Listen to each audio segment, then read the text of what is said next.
Live from downtown Detroit, Local 4 News at noon starts now.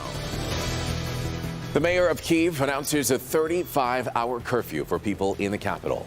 Warning, quote, "Today is a difficult and dangerous moment." This comes after Russia steps up its bombardment of Kyiv, devastating an apartment house and other buildings. The war in Ukraine tops our news here at noon. Thank you for joining us. I'm Evrod Kasumi. Just a few moments ago, the Ukrainian president addressed Canada's parliament and asked them to close the skies. Also today, the prime ministers of Poland, the Czech Republic, and Slovenia traveled to Kyiv for talks with President Zelensky, even as buildings there were ablaze and rescue workers were trying to pull survivors from the rubble of Russian bombardment. The visit comes at a time when Ukrainian officials are playing up the hope the war could end sooner than expected. In the latest hint at compromise, President Zelensky said Kyiv was prepared to accept security guarantees that stop short of its long-term objective of the NATO alliance membership, which Moscow opposes.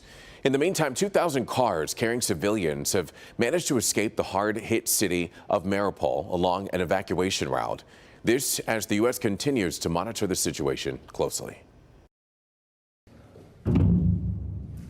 From striking an apartment building with sleeping civilians inside to hitting a Ukrainian military base, Russian forces continue their relentless attacks. It certainly appears as if the Russians are broadening their target set. The U.S. is working to get $200 million in supplies to Ukrainian forces, and fast. Defense officials tell us the country's resistance so far has frustrated Russian President Vladimir Putin. He clearly has more than a message in mind here. He clearly has the occupation of Ukraine in mind. U.S. officials are concerned Russia is desperate, reaching out for military and economic aid from China. Chinese leaders called it disinformation. The State Department warning assisting Russia would be costly for them. We will not allow any country to compensate Russia for its losses. As Ukrainians flee to safety, Ukraine's president is preparing to address Congress in a virtual meeting on Wednesday.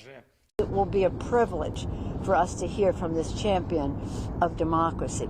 President Zelensky is expected to again appeal for a no-fly zone or fighter jets. I believe that we're going to end up in a point where we have to basically go toe-to-toe to some version with Russia anyway. Russia is the one, let's be clear, they're the ones escalating this fight. The White House has focused on sending other defensive weapons instead. A presidential visit to Europe could follow in the coming weeks. In the meantime, the number of people that the war has driven from Ukraine has passed 3 million. Jake Gray has that part of the story from the Polish-Ukrainian border. Hey there, and we're right up against it. You can see this is the border between Poland and Ukraine, and families continue to move in, walking this trail from Ukraine into Poland. Now, when the day started, people were coming through in waves and a little lighter than, frankly, we had seen in the past. And I thought, well, maybe today's a day when things will slow down, when we won't see as many people making this journey. As the day progressed, we certainly did. We saw families lining up for buses to take them to shelters and to train stations, and some of those lines as long as we've seen in the 3 weeks here. Look, there are a couple of factors in all of this, and let's talk a little bit about it. First of all, you've got about 7 million people in Ukraine who are displaced, who don't have a home to go to. Their homes, their communities have been disrupted by this war, and so you have to figure some of them are trying to make their way this way. But then you've also got a missile attack that happened over the weekend, only about 15 miles from where we're standing right now. And so those who had taken some refuge in the western section of Ukraine, Lviv, which is not far from where we are right now, have been alerted to the fact that the war has made it to their areas. So those who had traveled from the east to the west now perhaps making the trip as well because they just don't feel safe. That's the latest right now here along the Poland-Ukraine border. I'm Jay Gray. Back to you. All right, Jay, thank you. And while many people are desperately trying to escape Ukraine, there's one man who's actually choosing to stay.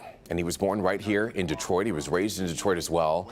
But he's called Ukraine home for years, since 2009, actually. And not even a war will force him out of his home. So tonight at 5, I'm going to show you how he's actually helping others escape the country while even risking his own life for their safety. And be sure to stick with us here at Local 4 and click on Detroit.com for continuing coverage of the war in Ukraine as we get new information into the Local 4 newsroom. And now to a Local 4 News update. The man wanted for a deadly shooting at the Normandy Hotel has been found. Police say this man, Jamar Tubbs, shot a 46-year-old maintenance worker yesterday at the hotel in Woodward in Detroit. We're told he then took off after the shooting. Detroit police are expected to release more information about his capture sometime today. And also making headlines at this hour, the crime is serious and the hiding place is pretty unexpected. And as you can see here in this photo, a Dearborn bank robbery suspect was caught hiding in a porta potty. And our Pam Osborne has a look at what happened before the suspect ended up in the toilet. Evrod, this could have ended up a lot of places, but that search for the suspect ended here in this porta potty. Hiding inside was his disguise, the note he passed along to the teller, and all of the cash he made off with. Before Charles Woolery was caught hands up in here, Dearborn police say he walked into the Dearborn Federal Savings Bank on Michigan Avenue in Dearborn and robbed it. It was Wednesday, March 2nd. The criminal complaint details what happened next. Woolery handed the teller a note which read, "Smile, put all the $10, $20, $50, $100 in a bag. No dye packs, no GPS. Do not hit the alarm till I leave or I will kill everyone." He gestured at his hip as if he had a gun. The teller put the money in the bag, nearly $1,700. Woolery left the bank and headed across Michigan Avenue, where he was picked up on surveillance cameras at the Hampton Inn. Cameras caught him make his move to the parking lot in the back, where he found and disappeared into a porta potty. It was really good police work that led to this quick capture. When police caught up with Woolery, by the way, he asked what he was being charged with, what he was being arrested for. When they informed him that it was armed robbery, he said, "But I didn't have a gun on me." He's now facing some pretty serious charges, and the FBI is investigating. In Dearborn, I'm Pamela Osborne, Local 4. Well, you can run, but you certainly can't hide. Thank you, Pamela. Let's turn our attention now to the forecast on your Tuesday afternoon as we give you a cloudy look outside through our Winter Sky Cam. Meteorologist Brandon Rue has a look at what to expect. Doesn't look so nice out there, and brief little disturbance coming across. Quick little shower for some. Temps are 45, Detroit. Notice, though, up north where they've been dealing with clouds and a wintry mix, it's 32 Sandusky, 34 Lapeer. South of M59, it's mainly 40s, but temps are a handful of degrees cooler than they were noon yesterday.